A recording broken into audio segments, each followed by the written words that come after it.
Now, what is project proposal? So, we all know, alam na natin paano, we already heard about this project proposal. Nakagawa naman tayo nung first year tayo. So, at this topic, we're going to discuss to you what is project proposal, paano gumagawa, and ano ang benepisyo makukuha natin in terms of creating project proposal. So, what is project proposal? A project proposal is a written document outlining everything stakeholders should know about the project, including the timeline, the budget, objectives, and goals. Your project proposal should summarize your project details and sell your idea so stakeholders feel inclined to get involved in the initiative.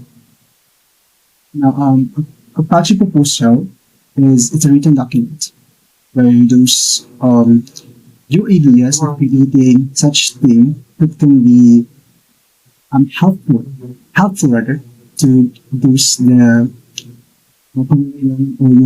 pwedeng ipatulong sa isang community. So, in creating this project proposal, your project proposal should be step-by-step process. So, in creating project proposal, we need a timeline. So, ano yung pagkasunod-sunod? Those budget, ano yung certain amount of money na kailangan i-use, ano yung objective, and quantity, the quality of the item of those materials that being used. Yung objective, ano yung gusto mangyari sa project proposal mo? Yung goal mo. Ano yung gusto mo i-aim in creating this project proposal. So, project proposal, siguro nakikita naman natin sa paligid natin yung issue ng project proposal in your streets or in your community or in your barangay. These examples are made by project proposal.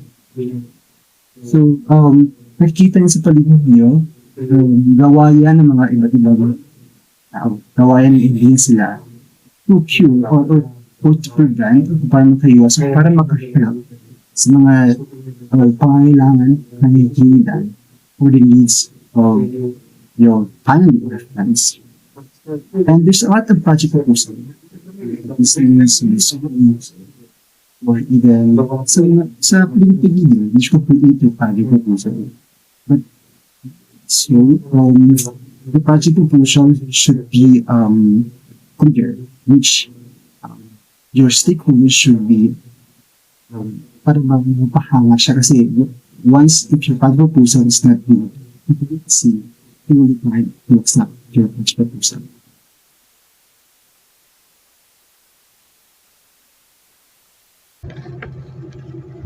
The goal of your project proposal is to first secure external funding. So what is external funding? External funding is the money that comes from outside a business. Examples are bank loans, leasing, government grants. And next is allocate company resources to your project. So first is map out your upcoming project.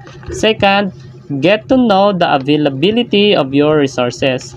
Third is assign tasks and get feedback from team members. Fourth is choose resources allocation tool. And lastly is monitor the process of the project. Next is gain stakeholders buy-in. So getting these people involved in the decision-making process and on board with the vision and mission. And lastly is build momentum and excitement. So what is build momentum? Build momentum, it keeps developing or happening more quickly and keep becoming less likely to stop. So that are the goals of your project proposal supposed to be. Types of project proposal. There are 6 types of proposal you may encounter as a project manager, and understanding the different formats can be useful as you write yours. Each type has a different goal. So there are the common types of project proposal you are likely to write. First is solicited. You send solicited proposal in response to a request for proposal or RFP. An RFP announces a project in detail and asks for bids from qualified teams because you're competing against other companies for this type of proposal. You must do thorough research and write persuasively. So, must conduct thorough research and write very persuasively as your project proposal will be competing with others. You may also adhere to a strict format outlined in the request for proposal. So, and the second type is unsolicited. You send unsolicited proposal without an RP, meaning no one's asked for your proposal. In this case, you won't be up against other companies or teams, but you still need to be persuasive because you have no knowledge of whether the stakeholder you're pitching to needs you. So this is sent without an RP or request for proposal.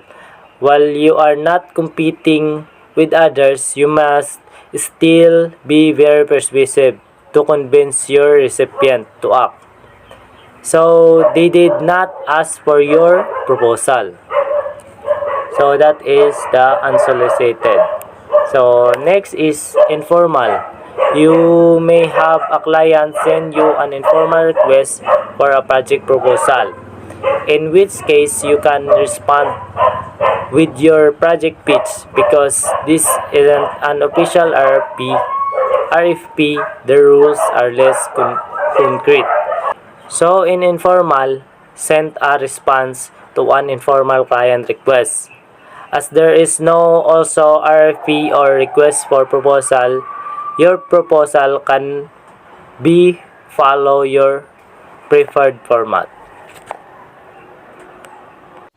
Renewal. When we say renewal, you'll send renewals to existing clients in hopes that they'll extend their services with your organization. So in this type of project proposal, the goal is to emphasize the past results of your team has produced for the client and persuade them you can produce the future result. So project proposal, or it means that also a request for continued funding of a project for which the funding or a project is about to terminate. So to renew from the word renewal to renew.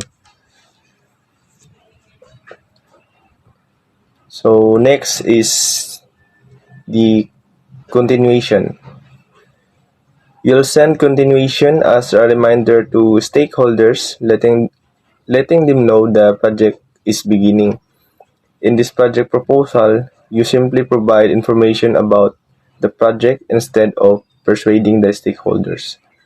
So in continuation, it is a request already approved the fund for the next phase of project, or to simply move to continue rather in the next phase of project or funding of the project proposal. So next is the supplemental. Supplemental is similar to continuation proposal. You'll send a supplemental proposal to stakeholders already involved in your project. In this type of proposal, you're letting the stakeholders know the project is beginning, while also asking for additional resources. You should persuade the stakeholders to contribute more to the project in this proposal. So in this proposal naman is it is also similar to continuation proposal, but the supplemental is you ask for support to, for halimbawa, increase or to support the project in like increase the fund and help the fund to continue or contribute the proposal. Thank you. Good day everyone, I am Ricardo Owal II. My topic for today is on how to write project proposal. This step-by-step instructions apply to most project proposals regardless of type. You need to customize your proposal for the intended audience, but these project proposals outline can serve as a reference to ensure you're including the key components in your document. These project proposals are used to tell the story of why project ideas should be executed. It also convincing someone to allocate resources to a new initiative. It should establish what the project is, what you're aiming to achieve with it. Number 1. Write an executive summary. The executive summary serves as the introduction to your project proposal. Similar to a report, subtract, or an easy introduction. This section should summarize what's coming and persuade the stakeholder to continue reading. Depending on the complexity of your project, your executive summary may be one paragraph or a few paragraphs. You need to summarize the introduction, but in a short introduction, you should put there the important ideas in details. Next is, your executive summary should include the problem your project plans to solve, the solution your project provides for that problem, the impact your project will have. You should only address this item briefly in your executive summary because you'll discuss this topic in more detail later on your proposal. So, you should discuss the significance and all details and ideas. You should also discuss on how to solve your project plans problems, and you should also discuss your solutions to provide for that problems. So next is number 2. Explain the project background. In these sections, you'll go into the backgrounds of the project. Use references and statistics to convince your readers that the problem you're addressing is worthwhile. Discuss the project background and what the project aims to. Number 3. Present a solution. You just presented a problem in the project background section. So the next logical step in proposal writing is to present solution. This section is your opportunity to outline your project approach in the greater details.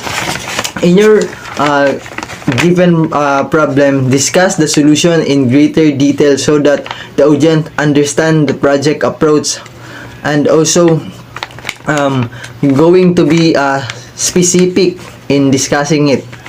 So next, some items to include are your vision statement for the project, your project schedule including important milestone, project team rules and responsibility, register showing how you mitigate risk, the project deliverable, reporting tools you'll use throughout the project. You may not have all these items in your proposal format, but you can decide what to include based on the project scope. This section will likely be longest and most detailed section of your proposal, as you'll discuss everything involved in achieving your proposal solution. So you need to include there the vision statement. So kailangan talaga natin i-present, no? So next is your project schedule including the important milestone.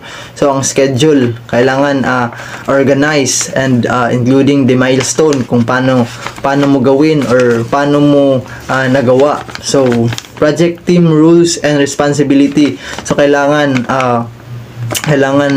organize and alam mo kung anong rules and responsibility meron ka. Then a risk register showing how you mitigate risk. So lahat i-discuss mo lahat kung paano mo ginawa lahat, anong hirap ang dinanas mo para mabuo lang tong project proposal. So next is reporting tools of the project deliverables. Then next is reporting tools you'll use throughout the project. So discuss the kung anong ginamit mo para mabuo tong project na to. So next is some questions to include are what is the problem your project addresses, what is already known about this problem, who has addressed this problem before, what research is there, why is past research insufficient at addressing this problem. You can also use this section to explain how the problem you hope to solve directly relates to your organization. So dito nakalagay kung paano mo i-address or paano mo na-address yung mga problems when it comes in creating project proposal. Then who has addressed this problem, kung sino or ano ang ginawa mo para ma-address ng mga problema. And then do the research, diba? So why is past research insufficient, kung bakit yung mga last research mo is hindi na-achieve or na-accomplish. So number 4, define project deliverables and goals. Defining a product deliverables is a crucial step in writing your project proposal. So these are the part na very crucial in creating or writing your project proposal. Stakeholder want to know what you're going to produce at the end. So dito magbe-base yung stakeholders kung paano mo or what you're going to do to produce at the end of your project. So whether that's a product, a program, an upgrade in technology, or something else, as the stakeholder reads through your visions, this will be the sections where they say, this is what they use my resources. When defining your deliverable, you should include the end product or final objectives of your project. So ito na part is dito mo ilalagay yung final objectives ng project mo, and aside from that, the end of the product. So next is a project timeline for when deliverables will be ready. So smart goals that align with the deliverables you're producing. Well, it's important to show the problems and solution to your project. It becomes easier for stakeholder to visualize the project when you can define the deliverable. Deliverable. So next is, so yun nga, like what I said a while ago, should be specific in discussing every details to know the aims of these proposals. List number 5. List what resources you need. Now that you've outlined your problem, approach, solution, and deliverables, you can go into details about what resources you need to accomplish in your initiative. So number 5, dito mo ilalagay yung mga list ng resources na kailangan mo sa yung project proposal. So in this section, you'll include project budget. So this is very essential sa project proposal, no? Project budget. The project budget involves everything from the supplies you'll need to create a product to add pricing and team salaries. You should include any budget items you need to deliver and project here. So very important ito kasi nga dito mo ilalagay yung mga salaries and pricing ng product mo or yung product mo. Then breakdown of costs. This section should include research on why you need the specific resources for your project. That way, a stakeholder can understand what their buy-in is being used for. This breakdown can also help you mitigate unexpected cost. Resources allocation plan. You should include an overview of your resource allocation plan outlining where you plan to use specific resources you need. For example, if you determine you need $50,000 to complete the project, do you plan to allocate this money to salaries, technologies, materials, etc.? So, resources allocation plan is ito yung parang dito mo i-compute kung magkano ba ang magagastos mo para sa mga gamit na gagamitin mo sa mga product mo. Number 6, state your conclusion. Finally, wrap your project proposal with persuasive and confident conclusion, like the executive summary. The conclusion should briefly summarize the problem your project addresses and your solution for solving that problem. You can emphasize the impact of your project in the conclusion, but keep this section relevant, just like you would in a traditional essay. So number 6, state your conclusion. So pagdating naman sa conclusion is ito yung summarization ng buong discussion mo. So you're going to put there the important details.